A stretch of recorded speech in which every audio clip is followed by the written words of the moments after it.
Hi ಎಲ್ರಿಗೂ ನಮಸ್ಕಾರ. ನೀವೀಗ ನೋಡ್ತಾ ಇರೋದು ಆನೆಲಿಂಗೇಶ್ವರ ಸ್ವಾಮಿ ಜಾತ್ರಾ ಮಹೋತ್ಸವದ 3ನೇ ಭಾಗ. 1ನೇ ಭಾಗ ಮತ್ತು 2ನೇ ಭಾಗ ಕೂಡ ತುಂಬ ಚೆನ್ನಾಗಿದೆ. ಡಿಸ್ಕ್ರಿಪ್ಷನಲ್ಲಿ ಲಿಂಕ್ ಹಾಕಿರ್ತೀನಿ, ನೀವು ಅದನ್ನು ಸಹ ನೋಡ್ಬೋದು.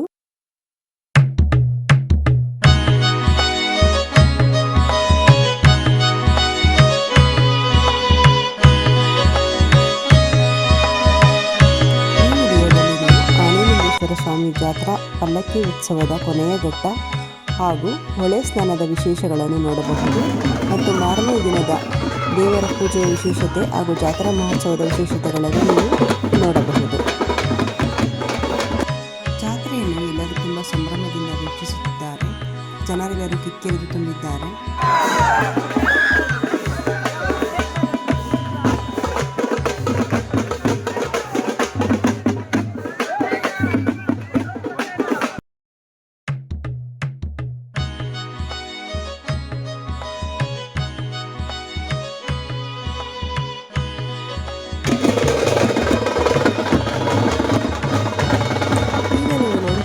ಕೇರಳ ರಾಜ್ಯದ ಚಂಡೆ ವಾದ್ಯ.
ದೇವರ ಸಾಮಗ್ರಿಗಳನ್ನು ಹೊತ್ತಿರುವ ಪ್ರಮುಖರಿಗೆ ನಡೆಮುಡಿಯನ್ನು ಹಾಸುತ್ತಿದ್ದಾರೆ.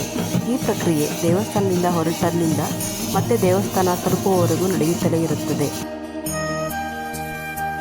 ಆನೆಲಿಂಗೇಶ್ವರ ಸ್ವಾಮಿ ಪಲ್ಲಕ್ಕಿ ಉತ್ಸವದ ಅಂತಿಮ ಘಟ್ಟ ತಲುಪಾಗಿದೆ. ಈಗ ದೇವರಿಗೆ ಹೊಳೆ ಸ್ನಾನ. ದೇವರ ಹೊಳೆ ಸ್ನಾನದ ವಿಶೇಷವೇನೆಂದರೆ, ನಮ್ಮ ತಾತ ಮುತ್ತಾತಂದಿರ ಕಾಲದಿಂದಲೂ ದೇವರಿಗೆ ಹೊಳೆ ಸ್ನಾನ ಮಾಡಿಸುವಾಗ ಅದನ್ನು ಯಾರೂ ಸಹ ನೋಡಬಾರದು. ಹಾಗಾಗಿ ಎಲ್ಲರ ಕಣ್ಣಿಗೂ ಬಟ್ಟೆ ಕಟ್ಟಿರುತ್ತಾರೆ. ಹಾಗೊಮ್ಮೆ ನೋಡಿದರೆ ಕಣ್ಣು ಹೋಗುವುದೆಂಬ ಪ್ರತೀತಿ ಇದೆ. ಹಾಗಾಗಿ ಯಾರೂ ಸಹ ನೋಡುವುದಿಲ್ಲ. ಹೊಳೆ ಸ್ನಾನದ ನಂತರ ಪ್ರಸಾದವನ್ನು ಎಲ್ಲರಿಗೂ ಹಂಚಿ ಮತ್ತೆ ದೇವರನ್ನು ದೇವಸ್ಥಾನಕ್ಕೆ ಕರೆದುಕೊಂಡು ಬರುತ್ತಾರೆ. ಮುಂಜಾನೆ ದೇವಸ್ಥಾನಕ್ಕೆ ದೇವರ ಆಗಮನ. ದೇವರನ್ನು ಹೊಳೆ ಸ್ನಾನದ ನಂತರ ಮತ್ತೆ ದೇವಸ್ಥಾನಕ್ಕೆ ಕರೆದುಕೊಂಡು ಬಂದಿರುವುದು. ಆನಂತರ ದೇವಸ್ಥಾನದಲ್ಲಿ ಪೂಜೆ.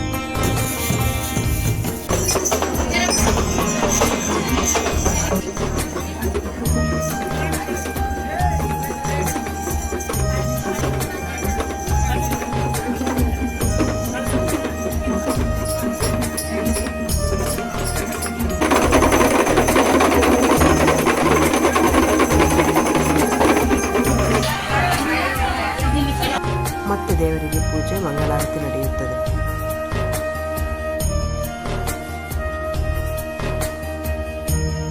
ಹೊಳೆ ಸ್ನಾನದಿಂದ ದೇವರು ದೇವಸ್ಥಾನಕ್ಕೆ ಬಂದ ನಂತರ ನಾವು ಪುನಃ ಮನೆಗೆ ಬಂದು ಸಿದ್ಧರಾಗಿ ಮತ್ತೆ ದೇವಸ್ಥಾನಕ್ಕೆ ಹೊರಡಬೇಕು. ಈಗ ನಮ್ಮ ಮನೆಯ ತೋಟದ ಸುಂದರ ದೃಶ್ಯ.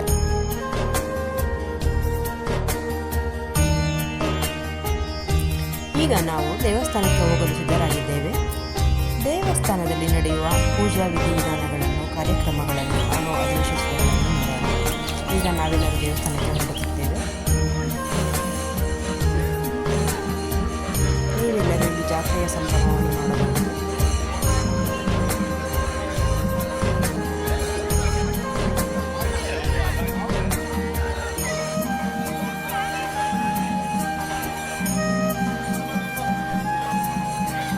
ಗುರುವರು ಆಶೀರ್ವಾದ ಮಾಡ್ತಾ ಇರೋದು.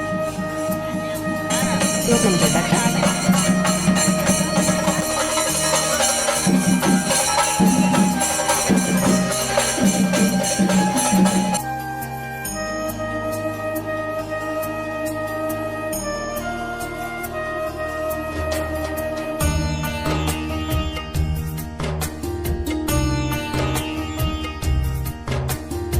ಹೆಣ್ಣು ಮಕ್ಕಳಿಗೆ ಬಳೆಗಳೆಂದರೇನೇ ಸಂಭ್ರಮ.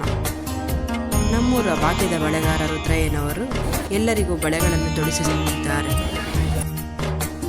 ನಾವೆಲ್ಲರೂ ಚಿಕ್ಕವರಿದ್ದಾಗಿನಿಂದಲೂ ಎಲ್ಲ ಮದುವೆ ಕಾರ್ಯಕ್ರಮಗಳಿಗೆ, ಶುಭ ಕಾರ್ಯಕ್ರಮಗಳಿಗೆ ಇವರೇ ಬಳೆಗಳನ್ನು ತೊಡಿಸುವುದು.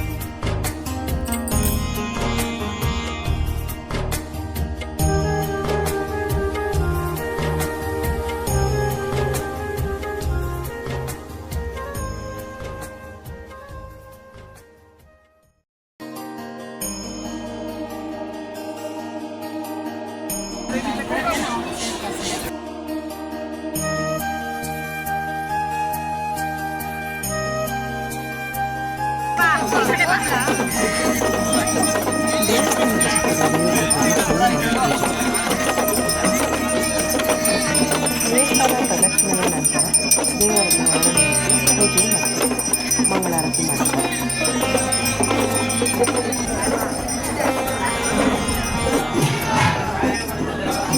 ದೇವರ ಭಂಡಾರವನ್ನು ಎಲ್ಲರಿಗೂ ನೀಡುತ್ತಾರೆ.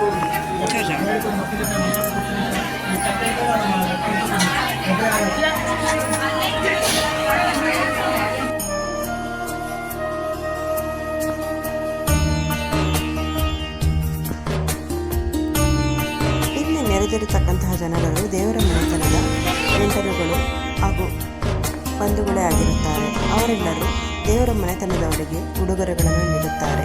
ಮುತ್ತೈದೆಯರಿಗೆ ಅರಿಶಿನ ಕುಂಕುಮ ಕೊಟ್ಟು ಮಡಿಲಕ್ಕಿಯನ್ನು ನೀಡುತ್ತಾರೆ.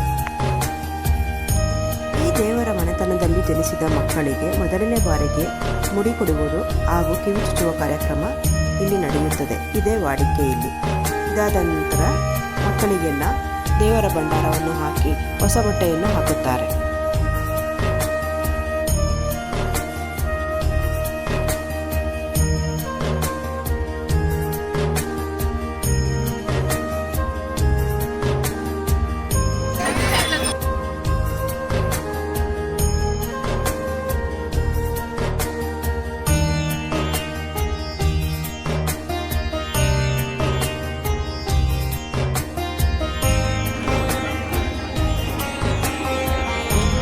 ಮುತ್ತೈದೆಯರಿಗೆ ಬಾಗಿನ ಕೊಡುವುದು, ಗೊರವರು ಆಶೀರ್ವಾದ ಮಾಡುತ್ತಿರುವುದು ಎಲ್ಲೆಡೆ ಜಾತ್ರೆಯ ಈ ಸಂದರ್ಭದಲ್ಲಿ. ಈಗ ನಾವು ಆನೆಲಿಂಗೇಶ್ವರ ಸ್ವಾಮಿಯ ದರ್ಶನವನ್ನು ಮಾಡಿಕೊಂಡು ಬರೋಣ. ಮಂಗಳಾರತಿ.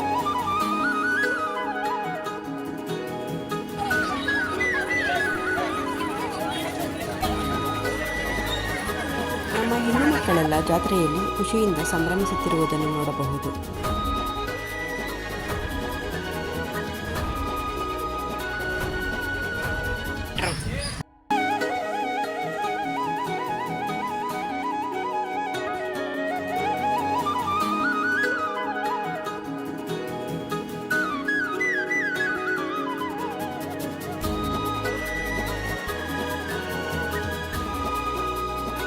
ಎಲ್ಲರಿಗೂ ಹಬ್ಬದೂಟ. ಇದಾದ ನಂತರ ಜಾತ್ರೆಯು ಮುಕ್ತಾಯಗೊಳ್ಳುತ್ತದೆ. ಜಾತ್ರೆಯು ಮುಕ್ತಾಯಗೊಂಡು 8 ದಿನದಲ್ಲಿ ಮತ್ತೆ ಮರುಪೂಜೆಯನ್ನು ಮಾಡಲಾಗುತ್ತದೆ. ಇಲ್ಲಿ ಗಂಗೆ ಪೂಜೆ ಮತ್ತು ಗೊರವರ ಕುಣಿತ, ನಂದಿಧ್ವಜ ಎಲ್ಲ ಸಂಭ್ರಮವು ಮತ್ತೆ ಮರುಕಳಿಸುತ್ತದೆ. ಈ ದಿನ ದೇವರ ಮನೆತನದವರು ಹಾಗೂ ಗ್ರಾಮಸ್ಥರೆಲ್ಲ ಸೇರಿ ದೇವರಿಗೆ ತಂಬಿಟ್ಟಿನ ಆರತಿಯನ್ನು ಮಾಡುತ್ತಾರೆ.